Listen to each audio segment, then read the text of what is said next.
Kita masuk ke bab mujahadatun nafs. Apa arti mujahadah? Mujahadah dari kata jahada, yujahidu, mujahadatan, fa'ala, yufa'ilu, mufa'ala. Artinya apa? Bazlul juhud fi mukhalafatin nafs. Mengerahkan tenaga semaksimal mungkin untuk melawan kehendak-kehendak buruk dari dalam jiwa. Jam segini enaknya tidur atau ngaji menurut badan nih, tapi batin bapak maunya ngaji. Maka yang duduk sekarang itu bukanlah nafs yang ammarah, tapi nafs yang sudah mulai masuk ke gerbang mutmainnah. Baru gerbang pak, jangan senang dulu. Ya, an-nafs ini jiwa kita, sebagaimana sudah masyhur disebutkan dalam Al-Quran. Ada yang disebut innan nafsa, sesungguhnya jiwa. Ada yang apa? Ammarah, bukan amarah. Ammarah. Ammarah bahasa Arab artinya yukthirul amra, banyak nyuruh-nyuruh kepada apa? Bisu, dengan yang buruk-buruk. Jam 3 enaknya tahajud atau molor. Molor ya. Itu normal. Normal itu. Tapi mujahadatun nafs itu melawan sisi normal manusiawi, menjadi di atas itu. Yang gak pernah tidur, yang gak pernah capek itu siapa? Malaikat. Malaikat itu gak pernah tidur. Maka di saat seseorang melawan rasa ngantuknya, dia sedang menghidupkan sisi malaikat dalam dirinya. Karena dalam diri kita ada karakter nuriyah, karakter malaikat. Kalau mau makan, antum mau makan nih, normalnya orang kalau pagi-pagi jam 7, jam 8 lapar nggak? Terus antum shaim, puasa, malaikat makan nggak? Itu namanya mukhalafatun nafs, mencoba melawan kebiasaan diri. Biasanya makan, dia nggak makan. Jiwa itu level pertama namanya ammarah bisu. An-nafs al-ammarah bisu, jiwa yang selalu mengajak kepada yang negatif. Enggak saya, enggak antum, sama. Mau ustadz, mau kiai, hatta wali, apalagi cuma wali murid ya. Hatta wali Allah itu ada an-nafsnya al-ammarah bisu dalam dirinya. Bedanya dia bisa meredamnya. Jadi jangan dikira para wali itu selamat juga dari an-nafs al-ammarah. Dia ada dalam dirinya, namun Allah mengizinkan untuk meredamnya. Ciri-ciri an-nafs al-ammarah,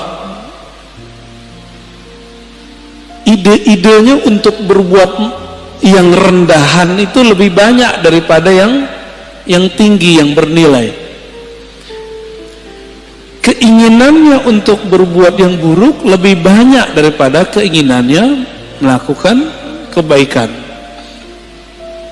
Itu ammarah bisu. Bahkan ammarah bisu ini lawan dari nafsul mutmainnah. Dia menjadi agen-agen maksiat. Kalau ada dia, maksiat tambah seru. Itu ammarah bisu. Sebenarnya itu diri kita sendiri ya. Jadi jangan dilihatkan ke orang, itu kita sendiri. Kalau dia agak baik dikit, dan menjadi an-nafs al-lawwamah, jiwa yang lawwamah. Apa arti lawwamah? Lama yalumu lauman, mencela. lawamah yang banyak mencela dirinya, menyalahkan dirinya. Coba antum habis maksiat nyesel nggak? Habis nyesel nyalahin diri nggak? Atau nyalahin orang? Sama, nyalahin diri, nyalahin orang, berarti an-nafs al-lawamah. Ada penyesalan, lalu mengalamatkan penyesalan itu ke orang lain, ini gara-gara dia nih, gitu ya, atau ke diri sendiri. Kalau sudah bisa menyalahkan diri sendiri, berarti sudah lolos dari nafsul ammarah masuk ke nafsul lawamah. Dari nafsul lawamah sudah di ujungnya, karena sudah bisa memandang bahwa diri kita lah yang bermasalah. Ciri-ciri nafsul lawamahnya belum bisa disembuhkan kalau maksiat, kalau salah selalu menyalahkan orang. Ini kena handphone nih, ini karena musik nih, musik yang disalahin. Kan baru muncul kemarin ada artis mau hijrah, mau tobat, yang disalahin gitarnya, yang disalahin dia, yang maksiat yang disalahin musiknya. Musik itu awal pembuka maksiat. Masya Allah, saya nggak bela-bela musik juga, karena saya nggak bisa main musik. Tapi kalau dia menyalahkan musik, berarti dia belum menyalahkan dirinya sendiri. Yang disalahkan diri kita sendiri. Anda mau tanya sama antum, lebih berbahaya musik atau smartphone? Penyebab maksiat.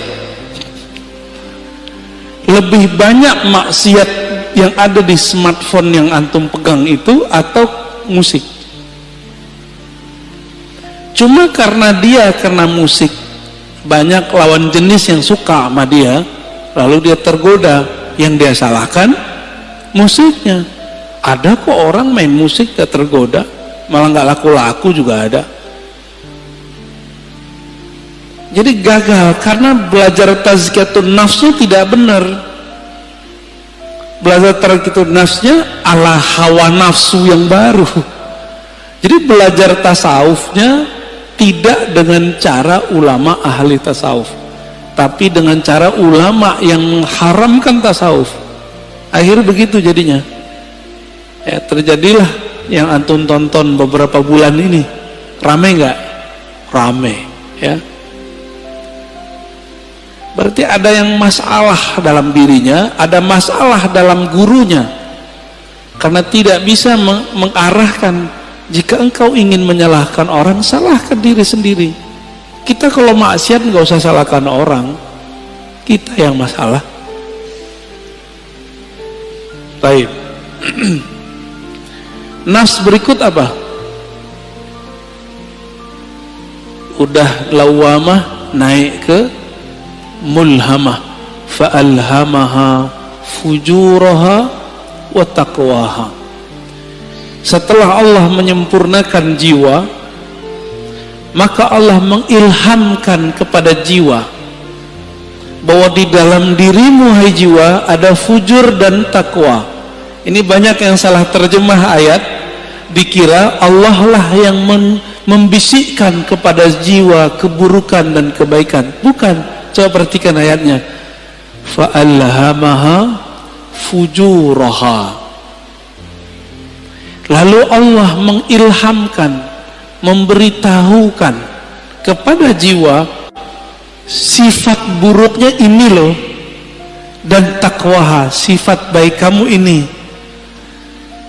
Bukan terjemahannya Allah lalu membisikkan supaya dia berbuat baik atau berbuat buruk, malah begitu. Ya, ini ada fi di dalamnya. Fa'alhamaha fujuraha wa taqwaha. Ada satu riwayat yang masyhur di kitab-kitab, cuma sayang setelah diteliti Imam Suyuti, Imam Ibnu Jauzi, riwayatnya dhaif.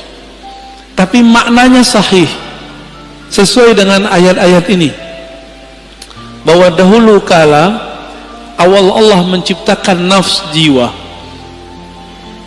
Ini riwayat didhaifkan, emang dhaif, setelah saya teliti dhaif, Tapi riwayat ini saya masukkan ke Israiliyat. Kalau masuk ke Israiliyat kita boleh cerita, ya. Tatkala Allah menciptakan nafs, lamma khalaqallahu nafs, ketika Allah menciptakan jiwa, maka Allah bertanya, man ana wa man anta, aku siapa, kamu siapa? Apa kata jiwa? Anta anta, ana ana. Apa kata jiwa? Ente ente, ane ane. Jadi yang suka ngomong gua, saya, itu sifatnya nafs. Jujur, suka nggak ngomong saya, menurut gua? Seneng nggak? Seneng ya? Kok dia nggak menghargai saya? Gitu. Pernah ngalamin gitu nggak? Ya. Kok dia nggak menghargai aku? Nah, ada perasaan begitu dalam berinteraksi? Berarti nafsnya lagi on, Pak. Lagi on itu. Ditanya lagi, man anta wa man ana, siapa kamu, siapa aku? Sama jawabannya, aku, engkau. Makanya sifat egois itu sifatnya nafs, bawaan nafs. Jadi nafs ini itu dulu pernah Allah Subhanahu wa taala celupkan kepada bi'ruz zulumat, ke dalam kegelapan syahwat. Masing-masing kita punya, Pak. Walaupun soleh-soleh ini kayaknya, berjenggot, berkopiah, bergamis, bersarung, nafsu kita sama-sama jeleknya. Mau saya, mau antum sama. Ya, jadi nggak usah putus asa ya, biasa aja. Siapa tahu antum lebih mulia dari aneh, gitu dalam nafs. Tapi kalau udah merasa mulia, berarti nafsnya udah rusak. Nafsu udah rusak. Baik. Lalu Allah buatlah nafs itu lapar. Dibuat lapar itu nafs. Sekian ribu tahun dia lapar. Lalu Allah bertanya lagi, Ayyatuhan nafs, man ana wa man anta. Saya siapa? Engkau siapa? Kata Allah. Barulah nafs itu merasa butuh. Apa kata nafs? Ya Rabb, anta Rabbi. Engkau adalah Rabbku, Tuhanku. Sedangkan aku adalah hambamu. Inilah asal muasal daripada tazkiyatun nafs, mujahadatun nafs. Jadi nafs ini hanya bisa dikekang dengan satu hal, lapar. Gak bisa lebih, gak bisa kurang, gak bisa lebih dari itu, gak bisa kurang juga dari itu. Dibikin lapar dia. Jadi kalau antum merasa bahwa kok susah ngelola diri ini, puasa. Jangan hanya puasa fisik, mulai puasa yang sifatnya lebih detail. Pernahkah kita puasa gadget?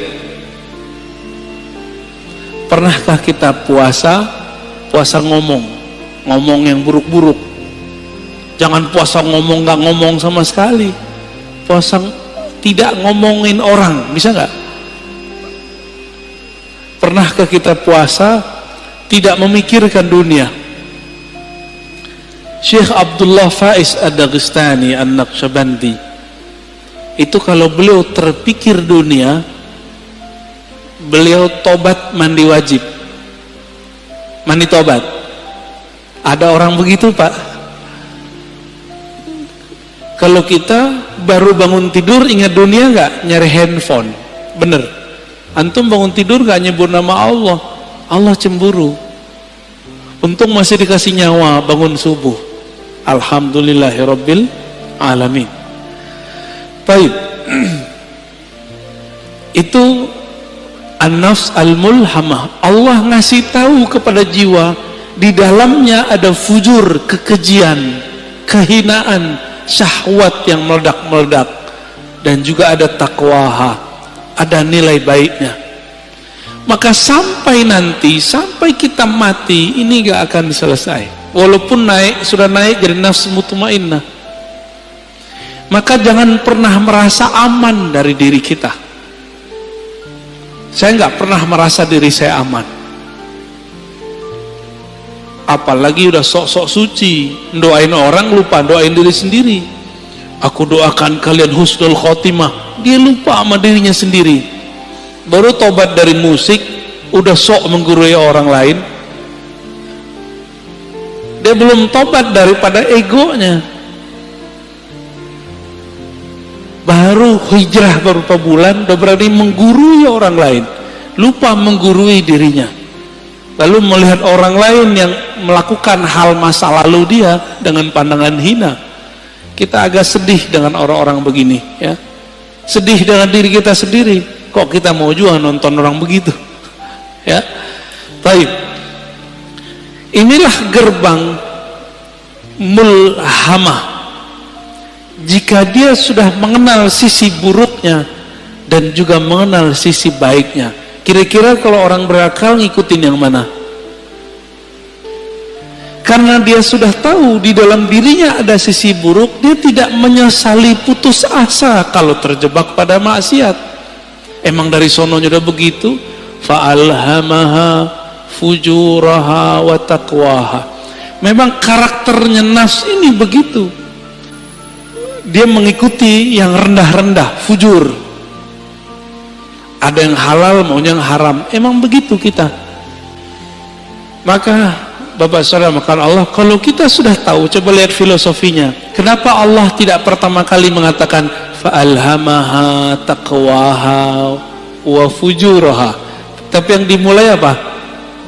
Fujur dulu baru taqwa. Walaupun secara bahasa Arab wow itu artinya setara, tapi secara makna apa kata Imam Syafi'i? Ibda bima bada'ahu Allah. Imam Syafi'i itu kalau ketemu ayat susunan, maka beliau mengatakan mulailah memperhatikan dari mana Allah memulai. Itulah rahasianya, bahwa orang itu pasti muncul dulu fujurnya, kekejiannya. Jangan-jangan saya lebih keji daripada antum, kan nggak tahu juga. Jangan-jangan yang berbicara ini lebih hina daripada yang mendengarkan. Tapi jangan putus asa. Allah itu ngasih tahu bahwa diri kita hina. Kalau kita terjebak, jangan putus asa. Kita punya sisi yang takwa, disebut tobat, gitu. Maka orang-orang yang bertobat dari masa lalunya dengan menyalahkan dirinya sendiri, tidak menyalahkan orang lain, lalu mentazkiyah dirinya, membersihkan dirinya, baru kemudian membicarakan yang lain. Orang ini sudah mulai naik ke makom berikutnya, an-nafs al-mutmainnah, jiwa yang tenang. Lalu bagaimana cara supaya jiwa itu bisa dibersihkan? Maka kita katakan mujahadah itu nama sekolahnya, kurikulumnya namanya tazkiyatun nafs. Bisa bedain? Tasawuf itu nama kampungnya. Jadi tidak ada namanya tazkiyatun nafs kalau tidak bertasawuf. Nggak akan ada, Pak. Oh, ini sudah ada sebelum tasawuf. Iya, tapi itu spiritnya tasawuf. Tazkiyatun nafs itulah yang disebut dengan taubah. Tazkiyatun nafs itu disebut dengan taubat. Dimulai dengan tazkiyah nafs itu dengan cara puasa, taubat, ya, taubat dari dosa. Jadi kalau kita turunkan tasawuf, mujahadatun nafs, apalagi tazkiyatun nafs, begitu modelnya. Jadi kalau ada orang mengajak kajian tazkiyatun nafs tapi tidak memulai dengan tasawuf, gimana kurikulumnya? Pasti ada halalnya, pasti ada kelemahan-kelemahannya. Kayak gitu modelnya. Karena nggak tahu petanya tadi, dimulai dari jiwa yang 4. Ammarah, lawamah, mulhamah, baru masuk mutmainnah. 4 aja udah cukup dulu sebelum yang 3 yang lain. Jadi taubat itu bukan saja dengan cara mencela maksiat kita. Taubat itu dengan cara tazkiyah, itu pertama. Lalu tahliyah yang kedua. Apa arti tazkiyah? Membersihkan diri dari yang kotor. Kita kalau mau sholat, tubuh kita kotor, kita langsung sholat atau mandi dulu? Mandi itu namanya tazkiyatun nafs. Mandinya orang-orang maksiat, tobat. Supaya simbol dan maknanya nyatu, maka ada namanya mandi tobat. Pernahkah kita mandi tobat? Maka mulai pagi ini coba Bapak sekali sehari niat kalau mandi itu mandi tobat. Mau ngamalin? Ya. Jadi ketika kita mandi, kalau mandi tobat berani nggak pakai celana? Maka pakai kain basahan. Kecuali antum bukan mandi tobat, pakai kain basahan atau pakai celana kita mandi. Cara mandinya gimana? Mulai dari wudhu, lamain di kaki, siram kaki kita dulu. Udah siram kaki, mulai pundak, baru kepala. Niatkan, ya Rob, ampuni dosaku, jadikan dosaku hanyut seperti hanyutnya daki-daki di badanku dengan air ini. Dalam hati kita ngomong. Itu cara mandi tobat. Dulu mandi tobatnya cuma diajarkan di surau-surau, zawiyah-zawiyah. Ini sekarang kita bagiin aja lah, ya. Lama amat antum mau jadi orang bener. Kita juga lama menjadi orang bener. Dulu harus ngaji dulu. Nah, sama-sama belajar bener kita, ya. Mau ngamalin ya? Sama-sama kita amalkan mandi tobat. Bid'ah itu Ustaz, ya makan aja tuh bid'ah itu. Ini udah diamalkan banyak ulama. Dari mana dalil mandi tobat? Teman-teman, orang masuk Islam mandi nggak? Dianjurkan mandi nggak? Bener. Maka ada mandi dari kafir masuk Islam. Dari situ ulama kita ngambil, kita sudah Islam, melakukan maksiat, udah tahu lebih gede nggak dosanya? Lebih gede dosanya. Maka secara batin lebih kufur. Masuk lagi ke ranah iman, kita mandi lagi. Dari situ dalilnya. Ya. Jadi mandi tobat bukanlah bid'ah, mandi tobat adalah sesuatu yang lebih sunnah daripada mandinya orang kafir masuk Islam. Orang kafir masuk Islam wajar, dia tadinya kafir, sekarang masuk Islam. Kita ini sudah Islam, tapi melakukan kerjaan orang-orang kafir. Lebih kufur gak? Lebih wajib gak kira-kira mandi tobatnya? Menurut saya itu lebih wajib, ya. Coba mandi tobat. Ini amalan para wali Allah. Para wali Allah itu, teman-teman, sahabat-sahabat Allah, amalan intinya itu tobat. Tobat itu adalah praktek tazkiyatun nafs. Ini ada orang ngaji tazkiyatun nafs tapi nyalahin ini, nyalahin itu nggak benar tazkiyatun nafsnya. Kalau mau jadi diri kita benar, orang lain benar, mulai dari tobat.